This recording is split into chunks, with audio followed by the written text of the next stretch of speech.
Hey guys, sorry about the, I had to clear my throat, I got frog in it. So hi guys, I'm Silas here, and today we're going to be reviewing the Panthers, Bears, and Bengals draft, and we have changed the format. The Panthers, all these teams are, the picks I'm about to tell you are not going to be based on their scouting report, but are going to be based on team impact. So, let's get my draft book, wherever it is. Oh, there it is. Alright, so let's get my draft book. I'm ready to go. So, anyway, we're going to start with the Panthers.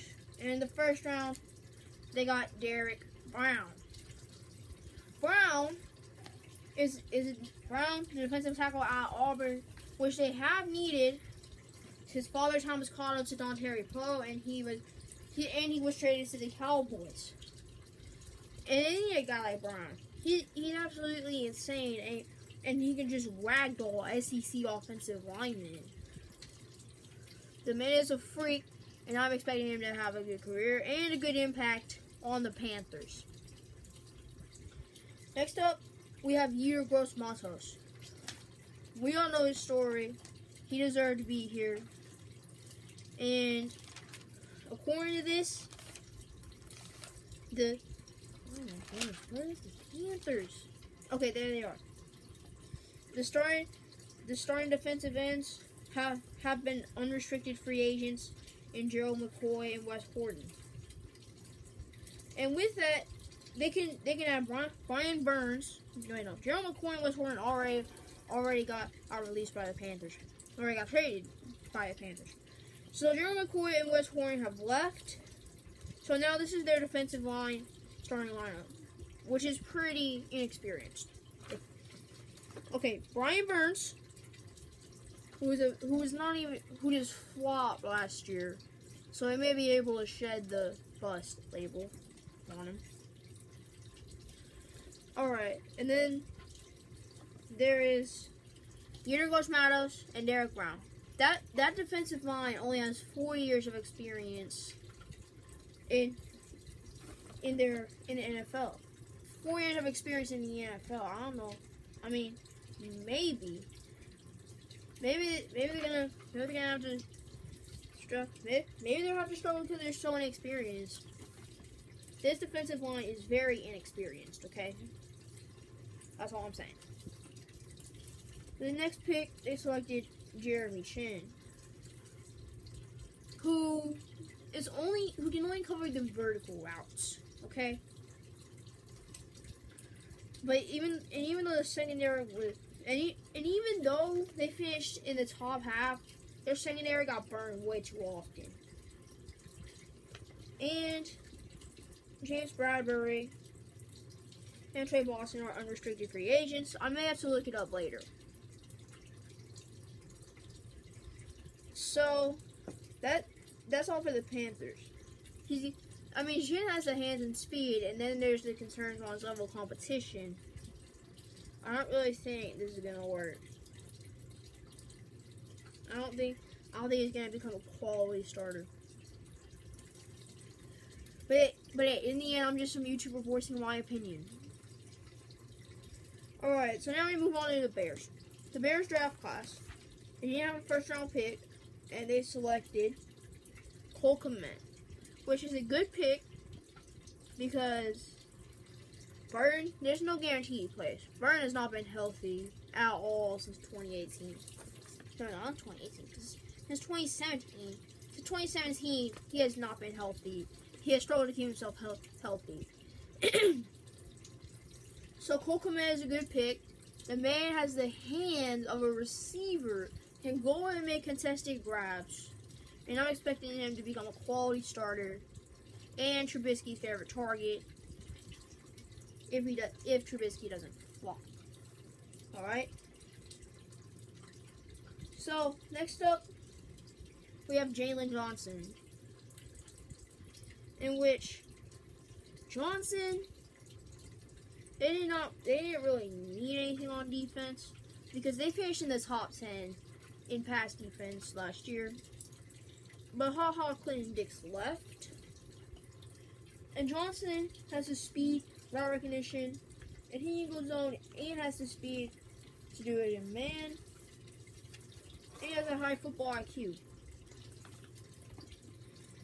But in the end, they didn't really need a cornerback, and he's going to have to wait a long time for a shot. Alright. So next up, we have Travis Gibson, who there's no info on in this draft book. Like, bro, this draft book, come on, you can do better. I mean, I cannot believe it. I don't know why they were drafted a fifth. I don't know why they were drafted a linebacker. So the Bears drafted things that they did not really need.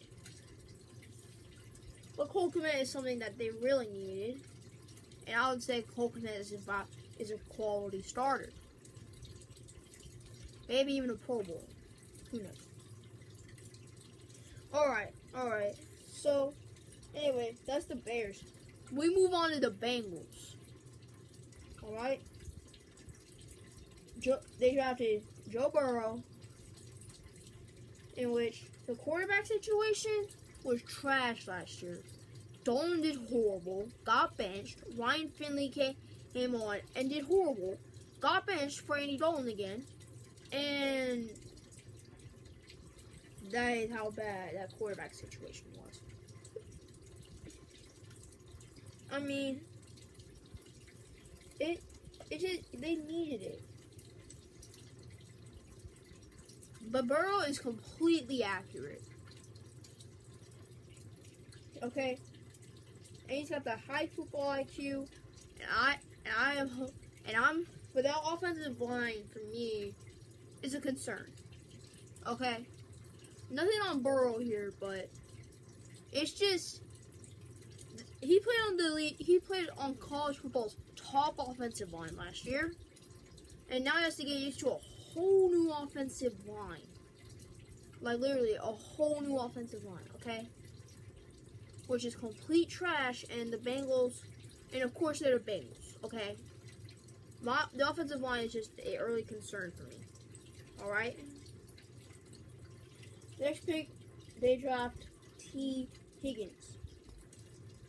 AJ Green has been injured, but Tyler Boyd broke out last year. Boyd totaled 1,046 yards on 90 catches as the team's top receiving option. So I'm expecting with this pick to form one of the most dynamic offenses, even without a good offensive line. They need to get a good offensive line because they need Burrow to be protected, okay? And next up they have Logan Wilson, in which Nick Vigil left. Jermaine Pratt struggles with consistency, and Wilson at times can miss tackles, and he has the same problem as Pratt, which is consistency. So and he plays on the balls of his feet most of the time, leaving him to miss easy tackles, and I don't think he's gonna become. I don't think this is gonna be a good pick. He's gonna have to compete for the starting job. Okay, that's all I'm saying. All right, that's it. I love you guys. Please subscribe to this channel, and of course, I love you so much.